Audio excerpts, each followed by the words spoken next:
Hey guys, Mike here. So what we're doing today is we got a 46 by 38 garage that's built, and a couple things you may not think about. I'm going to actually talk about 5 things you probably don't think about when pouring a garage that's inside like this and covered up. So the first thing is access. This thing's 38 feet deep, and the chutes from the truck are only going to reach about 18 to 20 feet inside the garage door, and that's if you got really good access. So you got to think about how you're going to get this thing poured without killing yourselves. Today we're lucky we got a conveyor truck at the concrete plant that we use a lot. So that conveyor will reach about 40 feet. A 38 foot deep garage is easy access for this conveyor. But the only tricky thing is it holds 9.5 yards. So you can dump a second truck into it if you want to.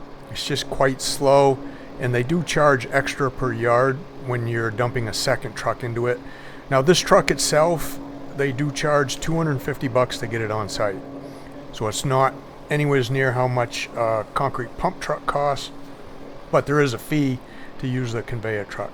And it is a little bit slower than normal, but you can see it places the concrete pretty much right where you need it, makes it really easy access. Now we got 2 bays we're doing here. This one's 28 feet wide, and the second bay is 16 feet wide.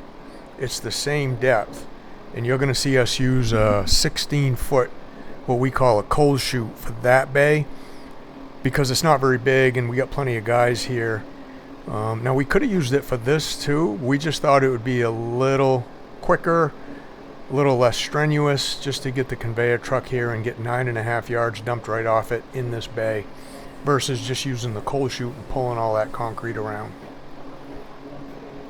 So that's probably the one biggest thing, you might not think about when you get a garage floor pour like this, is your access, how deep it is, just how far the truck chutes are going to reach, and just how much work it is to get all that concrete off the truck.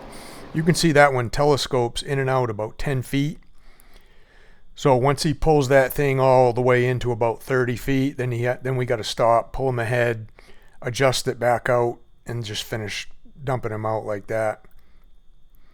So that might be the number one biggest thing. The second thing you probably underestimate a little bit is just having enough help.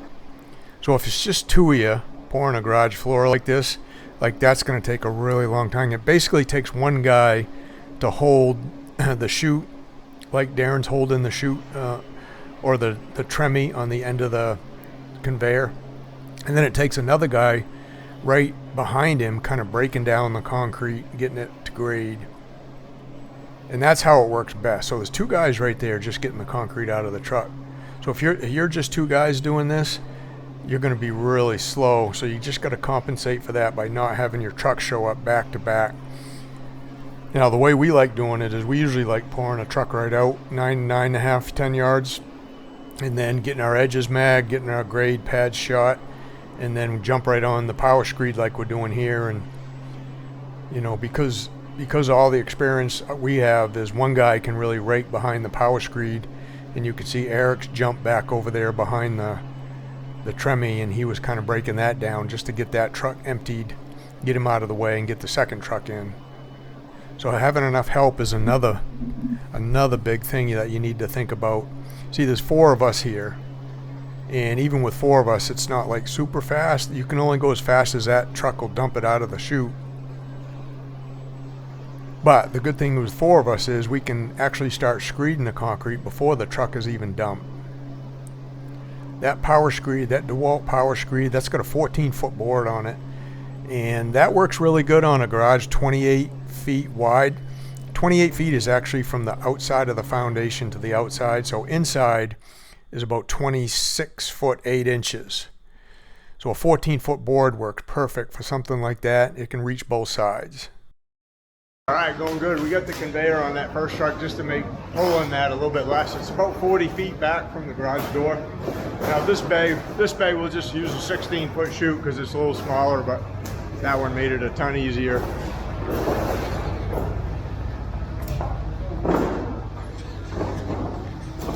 Now a third thing you might not think about is just how far away is the concrete coming from the plant to the job. Now today they were about an hour and 15 minutes away, and we don't usually use any chemicals that slow the set of the concrete. So what we were finding out is, as we were dumping this concrete out, you could feel it. It was pretty hot. It was setting up really fast. And you know, if you don't have the manpower for that to get this stuff down, get it screeded and get it both loaded before it sets up, then you're going to be in a lot of trouble.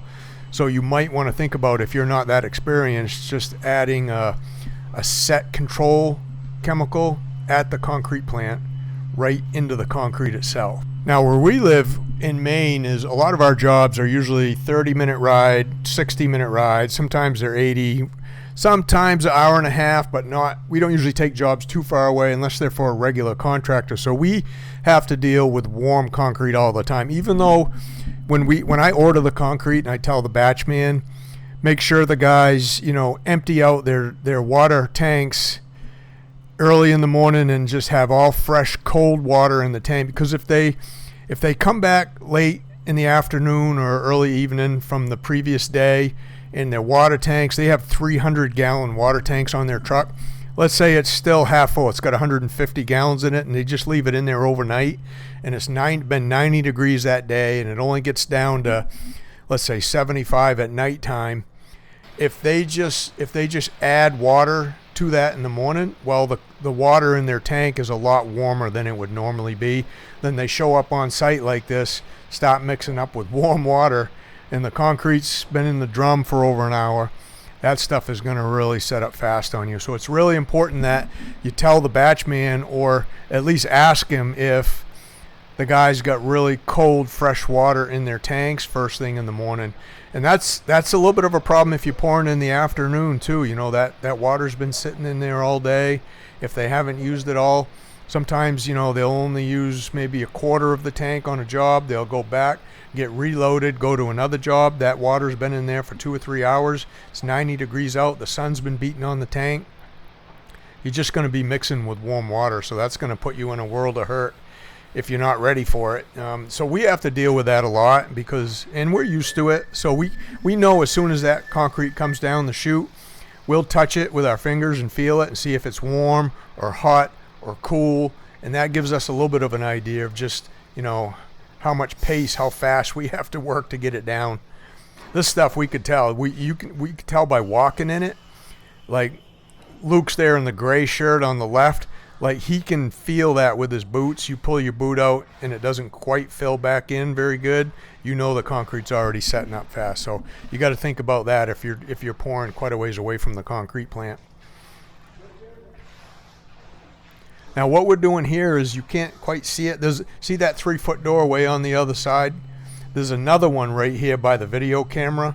So we're working our way back to this 3-foot door here instead of going out that big garage door, because we have another garage bay to pour over here that's 16 feet wide. So any of the high concrete in this bay will pull through the 3-foot door into the other one we haven't poured yet. We wanted to get the truck out of this garage door, moved over to the other garage door, and back him into that and get him ready to go, because we could tell he's kind of warm. So we just didn't want him sitting here with a chute sticking in this door in our way. So we made sure we dumped out enough concrete in here. We actually dumped out a little bit too much in here, but you can see we'll be pulling it back through this door here in a minute. That's another good thing about having plenty of help is, you know, you'll see I'm screeding. I'm the guy running the power screed there. Luke is in the gray, Darren's in the yellow, puddling, kind of raking the concrete, and that's Eric kind of is behind him right now. So Eric, if he sees that they're a little bit high, he'll start raking some out behind him so they can just work their high into where he's raking out. And he's going to work that high right back through the door. And that just keeps everybody moving at a good pace. The worst thing, you know, for me as the guy running the power screed is if I have to stop and start every few feet, stop and start, stop and start. That's when you're more likely to maybe get a dip or a hump in the floor. Is the amount of times you stop and start. So once you start, like this bay is 28 feet long right here, and I'm going to be able to pretty much go from one end to the other without stopping because of how good these guys do raking. You can see they're a little bit high, but I'm not going to have to stop because they're going to be able to pull it down enough so it doesn't build up right in behind the screed. So that's, you know, a fourth thing to think about is being able to run that, if you got a power screed like this, if you run a power screed at all, being able to run it and get it down the whole bay, like we call this a bay from start to finish, get it down the whole bay without stopping and starting, if you can really do that. And I'm being really careful right here. You know, I'm watching my ends really closely, making sure they're scoring. You can see I'm leaving a little bit of a line as I go, and I want to make sure I leave that line pretty consistently from one side to the other. And that kind of means I'm scoring. And then, you know, when we bull float it, we can also tell if we're good and flat right there. So we're going to move into the second bay. You know, we'll have a guy bull float this, and that'll be kind of the first bay done. That bay right there is 28 feet wide, 38 feet long, 38 to 40 feet long, I believe it was.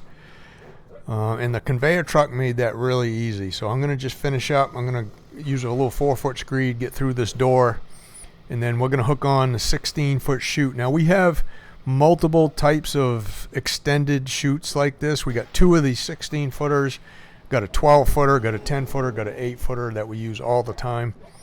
And that just makes our life so much easier when we can use these. Now, like I said, we could have used the conveyor here. We could have had him stick around and wait and then dump this truck into him. But this bay really wasn't that wide. So with the 4 of us here, using the 16-foot chute made it pretty easy. That's the end of the second truck right there. So we'll get the third truck backed in, and we've poured enough concrete out. You can see the third truck chutes made it just about to 20 feet right there. Now we can stop pouring right out of the truck. Now that second truck, we could tell that was setting up really good too. So we wanted to make sure we got that, you know, that 8 or 10 feet down with the screed, and then get off that joint with the new concrete here, just to make sure everything is just the way we need it. And then Luke's getting it bull floated, so it's really nice and smooth. Now these guys are going to stay here and power trowel both these bays today. They'll get it all power troweled really smooth, and then they'll saw cut it today too with the green cutting soft cut saw. Now if you want to learn how to do this stuff, you know, join the Concrete Underground. The link for that is down below. Thanks for watching, guys. We'll see you on the next one.